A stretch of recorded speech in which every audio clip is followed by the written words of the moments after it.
안녕하세요. 개두공방의 김쌤입니다. 3D 프린터 운용 기능사 실기 공개도면 13번 문제풀이를 하겠습니다. 이 강좌는 인벤터로 모델링하고 조립품을 완성해서 세 가지 파일을 저장하는 단계까지 설명해 드리고요. 슬라이싱 하는 방법과 네 번째 파일, 그러니까 G코드 파일이 되겠죠? 생성해서 저장하는 방법은 모든 문제에 공통되기 때문에 별도로 링크해 드리도록 하겠습니다. 그럼 문제 도면을 살펴보도록 하겠습니다. 공개문제 13번 도면에 1번 부품은 이런 모양이고 2번 부품은 이런 모양입니다. 그래서 모델링을 해서 조립을 하면은 이러한 형상이 되죠. 이 형상의 기준은 이쪽을 X와 Y축으로 잡아줄 수가 있겠습니다. 두 번째, 2번 부품에 A라는 부분이 있고 B라는 부분이 있습니다. 이 A 부분은 1번 부품 후 18이라는 부분에 조립되는 부분이기 때문에 18보다 작아야 됩니다. 공차 제한을 1mm로 두고 있기 때문에 조금의 여유를 주고 0.8mm를 적용하도록 하겠습니다. 그래서 17.2mm. B 부분은 10이라는 치수가 있는 부분에 조립이 되기 때문에 여기도 역시 0.8mm를 적용해서 9.2mm를 적용하도록 하겠습니다.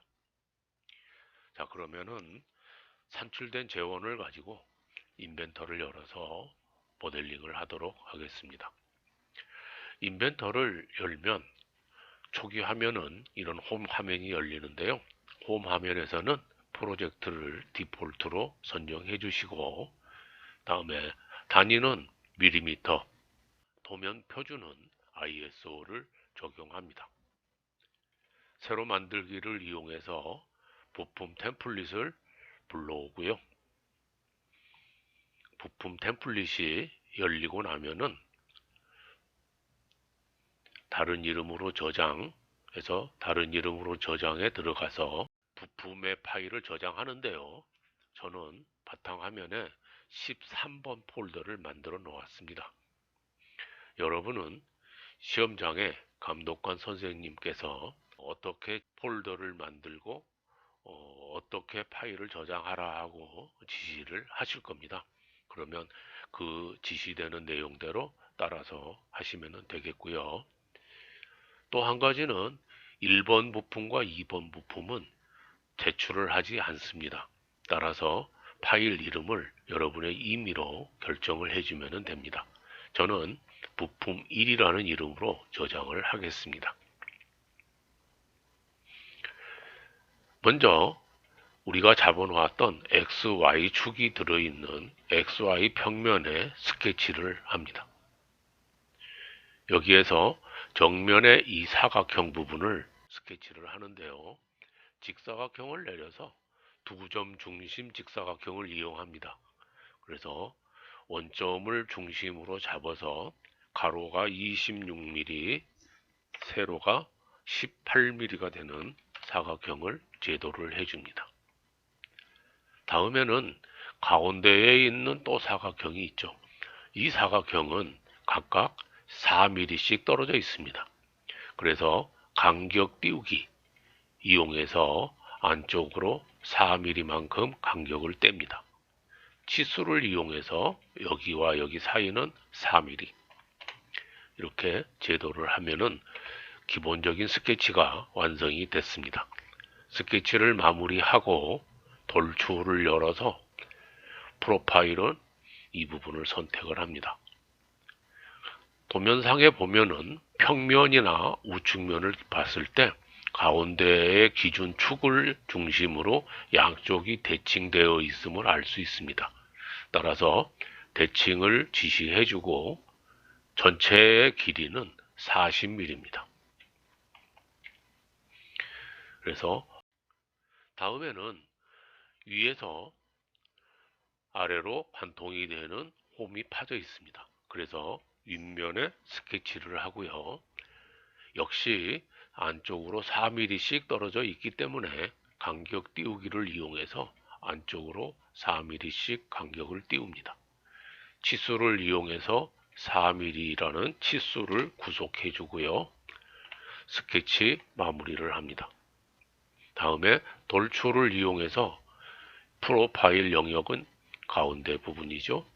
차집합을 선택하고 전체가 관통돼야 되기 때문에 범위는 전체를 선택합니다. 그래서 확인을 해주고요. 다시 우측면에도 이러한 홈이 파져 있으니까 스케치를 해서 간격 띄우기, 자 이렇게 4mm만큼 간격을 띄웁니다. 그리고 나서 스케치 마무리를 하고요. 돌출, 프로파일 영역, 그 다음에 차집합, 범위는 전체 해서 이러한 형상을 만듭니다. 다음 도면을 보시면은 상부에 좌측과 우측에 못따기가 되어 있습니다. 그래서 C2만큼 모를 따줍니다. 그래서 거리는 2mm, 모서리는 이쪽 모서리와 이쪽 모서리 해서 확인을 해주시면 1번 부품이 완성이 됐어요. 부품 모델링이 끝나면은 정면을 클릭해서 정면의 형상과 도면에 있는 정면의 형상이 동일한지, 또 우측면의 형상과 도면의 우측면, 다음에는 평면의 형상하고 도면의 평면의 형상, 이렇게 대조를 해서 오류가 있는지 한번 검토를 해주는 것이 좋습니다. 이상 없이 완성이 됐다면 저장을 합니다. 그리고 다시 새로 만들기 해서 부품 템플릿을 열어오고요. 다른 이름으로 저장을 이용해서 파일의 이름을 저장해 줍니다.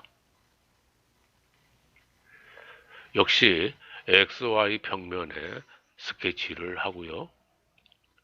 가운데에 이렇게 사각형이 있고 윗부분에는 비번호가 새겨진 이러한 부분이 돌출되어 있습니다. 먼저 아래에 있는 형상부터 제도를 하겠습니다. 두 점 중심 직사각형을 이용해서 원점을 기준으로 26에 18mm 사각형을 제도를 합니다. 다음에는 네 귀퉁이에 사각형의 홈이 파져 있습니다. 따라서 직사각형을 이용해서 이렇게 사각형을 제도를 해줍니다. 이 사각형을 제도를 할 때는 다른 사각형하고 자동 구속이 들어가지 않도록 합니다. 다음에 일치 구속을 이용해서 코너 꼭지점과 꼭지점, 꼭지점과 꼭지점, 꼭지점하고 네 군데의 코너를 전부 일치를 시켜주고요. 형상이 약간 바뀌는 부분은 커서를 이용해서 이렇게 옮겨주면 됩니다. 다음에는 동일선을 이용해서 왼쪽과 오른쪽에 있는 선분이 동일하게 맞춰줍니다. 또 상하의 선분도 동일하게 맞춰줍니다. 그리고 난 다음에 서로 중심을 기준으로 해서 대칭이 되어 있습니다. 따라서 형상 투영을 이용해서 X축, 그 다음에 Y축 이렇게 축을 잡아주고 이 두 개의 축은 구성선이다. 그래서 참조선으로 바꿔줍니다. 그리고 구속 조건의 대칭을 이용해서 이 좌우의 선들은 Y축의 대칭이다. 다음에는 상하 부분을 역시 다시 대칭을 이용해서 상하 부분은 X축의 대칭이다. 이렇게 대칭 구속을 줍니다. 그리고 난 다음에 치수를 입력합니다. 가운데 A 부분의 치수는 17.2입니다. 다음 우측에 있는 B 부분의 치수는 9.2가 됩니다. 자, 이렇게 치수 입력이 끝나면 스케치를 마무리하고 돌출을 이용해서 프로파일은 가운데. 역시 우측 면도를 보면 가운데의 중심을 기준으로 대칭이 되어 있습니다. 따라서 대칭을 선택해주고 15mm만큼 돌출을 시킵니다. 그래서 확인. 이제는 윗부분에 돌출되어 있는 부분을 스케치를 합니다. 두 점 중심 직사각형을 이용해서 이렇게 직사각형을 그려주고요. 동일 선상을 이용해서 이쪽 선 여기에 동일 이렇게 맞춰줍니다. 그리고 난 다음에 치수를 이용해서 폭은 5mm. 자, 이렇게 스케치가 끝나면 스케치 마무리를 한 다음에 돌출 프로파일은 가운데 부분. 높이가 28인데 아래 부분이 18이기 때문에 그 차이만큼 높이 10mm를 입력해 줍니다. 자, 그 다음에는 오른쪽에서 보면은 이렇게 홈이 또 파져 있죠. 그래서 이쪽 면에 스케치를 합니다. 역시 두 점 중심 직사각형을 이용해서 중심점에서 이렇게 사각형을 그려줍니다. 그리고 치수를 이용해서 여기에서 여기까지는 8mm, 다음에 여기에서 여기까지는 5mm. 치수 입력이 끝났으면 스케치 마무리를 하고요. 돌출에 들어가서 프로파일 영역은 이 부분이고 차집합을 선택해주고 범위는 전체. 그래서 확인을 해주면 이런 모양이 만들어집니다. 다음에 도면을 다시 한번 보면은 이 네 귀퉁이에 있는 이 홈 부분에는 못따기가 작성이 되어 있습니다. 양쪽에 다 되어 있기 때문에 못따기를 이용해서 못따기 치수는 아래 주소에 명시되어 있는 C1을 입력해 주면 됩니다. 그래서 1mm를 적용해 주고요. 모서리는 자, 여기서부터 이렇게 네 군데의 모서리를 적용합니다. 또 이 부분과 이 부분, 또 여기와 또 여기. 다음에는 뒤쪽 면에 마찬가지. 자, 여기서부터 이렇게 네 군데의 모서리 못따기를 합니다. 자, 그렇게 한 다음에 적용하고 닫습니다. 이번에는 윗부분에 돌출되어 있는 부분이 반지름 5mm로 모가 깎여 있습니다. 그래서 목깎기를 선택하고 반지름 5mm. 그래서 양쪽의 모서리를 5mm씩 모를 깎습니다. 그 다음 등각보기 하는 상태에서 정면이 앞으로 오도록 하고 이쪽 면에 비번호를 제도합니다. 그래서 평면을 이용해서 면을 하나 만들어 주고요. 이 만든 면에다가 스케치를 합니다. 텍스트를 이용해서 이 면에 비번호를 입력합니다. 저는 지정된 번호가 없죠. 그래서 문제 도면하고 똑같이 01을 입력하겠습니다. 여러분은 여러분의 비번호를 입력하시고요.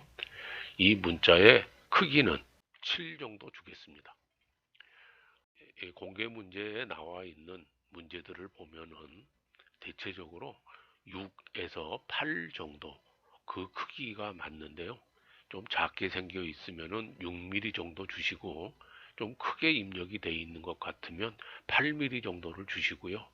그렇지 않으면 대체로 7mm 정도의 높이를 주시면은 크게 차질이 없을 겁니다. 확인을 해 주시고요. 다음에 적당한 위치에 배치를 해준 다음에 스케치를 마무리합니다. 엠보싱을 이용해서 프로파일은 숫자를 선택하고 방향은 반대쪽으로, 그리고 오목, 그래서 음각을 새겨줍니다. 깊이는 1mm. 그래서 확인. 자, 작업 평면의 가시성을 해제하면 이러한 모양이 완성이 되어 있죠. 역시 정면을 클릭해서 이 보이는 정면의 형상과 도면에 있는 정면의 형상이 일치하는지 확인을 한번 하시고요. 우측면을 클릭해서 이 도면과 비교를 합니다. 혹시라도 오류가 있으면 수정을 하시면 되겠죠. 자, 이상 없이 완성이 됐으면 저장을 합니다. 이번에는 이제 조립을 해야 되기 때문에 조립품 템플릿을 열어옵니다. 배치를 이용해서 먼저 기준이 되는 1번 부품을 배치를 합니다. 그래서 첫 번째 부품은 원점에 고정 배치를 해 줘야 됩니다. 다시 배치를 이용해서 2번 부품을 열어옵니다. 이 두 개의 부품을 조립을 하는데요. 자, 이쪽 가운데, 그 다음에 이쪽 가운데에 각각 일치를 시켜주면은 조립이 완성이 되겠죠. 구속을 클릭하시고 각각 부품마다 원점 자원을 아래로 이렇게 풀어서 첫 번째 YZ 평면과 YZ 평면을 일치를 시켜줍니다. 그런데 앞에 비번호가 숨겨졌죠. 이럴 때는 플러시로 바꿔주시면은 이 비번호가 앞으로 옵니다. 적용하시고요. 두 번째는 XY 평면과 XY 평면을 일치를 시켜줍니다. 이렇게 일치된 상태에서 적용합니다. 자, 그러면 조립품이 완성이 됐습니다. 자, 이 상태 그대로 다른 이름으로 저장해서 다른 이름으로 저장 일이 들어가서 비번호로 입력을 합니다. 저는 뒤에다가 구별을 할 수 있도록 문제 번호를 이렇게 입력을 합니다. 여러분은 그냥 여러분의 비번호만 입력을 하시면 되고요. 파일 형식은 IAM 인벤터의 조립품 확장자죠. 이렇게 해서 저장을 합니다. 두 번째는 여러분이 작업할 때 사용했던 이 프로그램과 감독관 선생님이 시험 채점을 할 때 사용하는 프로그램이 서로 호환이 될 수 있도록 다른 이름으로 저장, 다른 이름으로 사본 저장에 들어갑니다.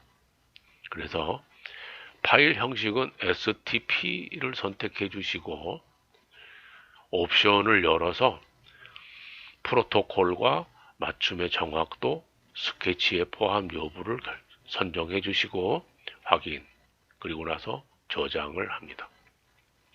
세 번째는 슬라이서 프로그램에 세팅을 할 STL 파일을 저장을 해야 되는데요.